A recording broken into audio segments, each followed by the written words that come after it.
the newest edition of the Insider, the ongoing video series that keeps you up to date on everything IPW. I am the voice of Independence Pro Wrestling, J-Rod. In our second outing of the weekend, IPW celebrated Cinco de Mayo with Libertad in Ann Arbor. We began the night with a word from IPW champion Jamal King. King stands firm on his refusal to offer Chad Alpha a rematch, despite Alpha being #1 contender, and instead offered up some ideas on who he thinks deserves a shot at his title more. Among them, the amazing Zondo, who has yet to win an IPW match, IPW commentator Jam, and the smallest athlete on the roster, TJK. TJK would answer the call though, telling King that while King's body may be bigger than his, King's heart would never measure up. TJK actually put together an impressive showing, but was far overmatched by the IPW champion. Jamal King is once again scheduled to defend the IPW championship this weekend at Mayday, but he has assured us it will not be against Chad Alpha.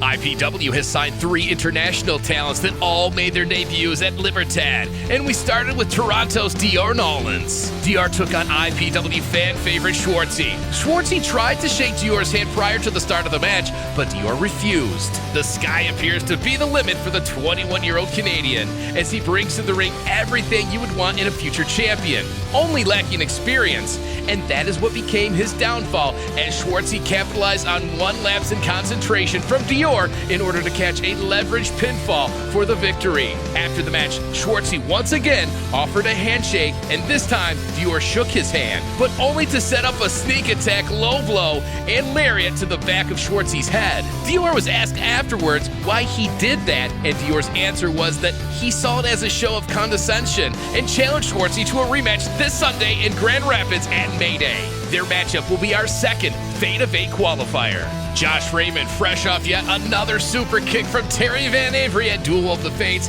came to the ring to try to get the fans to see things his way. But when Josh threatened to bitch slap Terry, Terry came to the ring. Everyone was ready to finally see these two go at it, until Josh, with a referee standing between them, shared the news that he has filed a complaint with IPW management, to which management agreed that unless they are in a sanctioned IPW match with each other, they are not to make any physical contact. A frustrated Terry would leave the ring as Josh Raymond stood behind to gloat.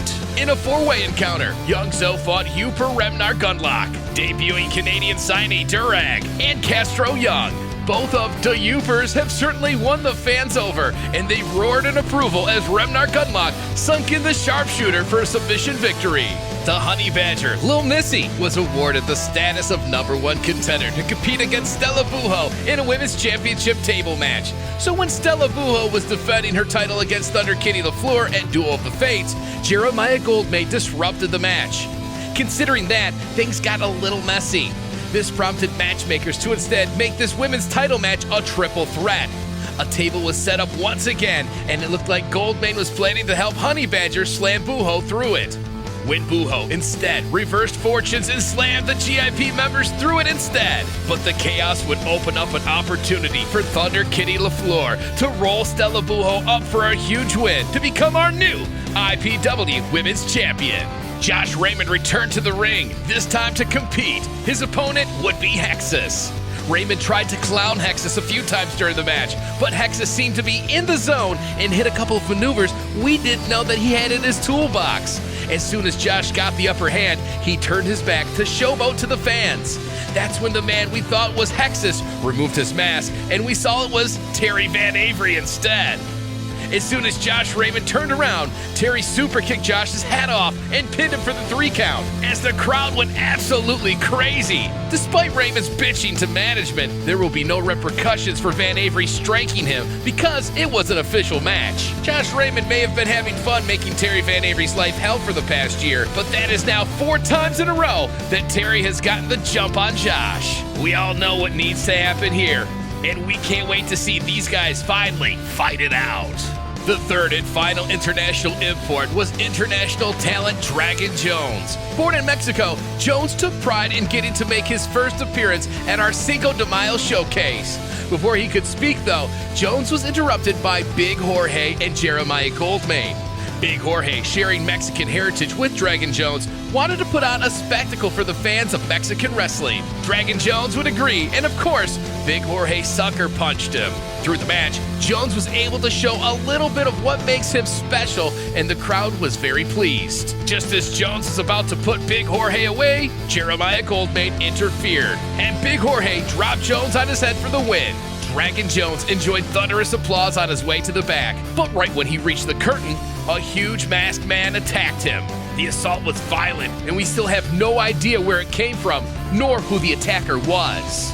In the main event, two members of Three Hearted, Max Morrison and Jimmy Sholin, took on Nasty Nathan Sharp and future Michiana Championship challenger Brutus Dillon in a tag team match. We finally got to see two of IPW's biggest athletes mix it up, as well as one half of the tag team champions and a member of what could arguably be considered the tag team championship #1 contenders. This was a great preview of what is to come at Mayday. Dillon hit hype with the ultimate sign of disrespect when Brutus slapped Jimmy's beer out of his hand, and this led to those two brawling to the back, leaving Nasty Nathan Sharp and Max Morrison behind.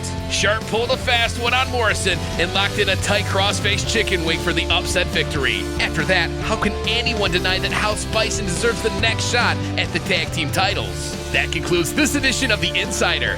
Join us on Sunday, May 19th in Grand Rapids, Michigan as IPW presents Mayday.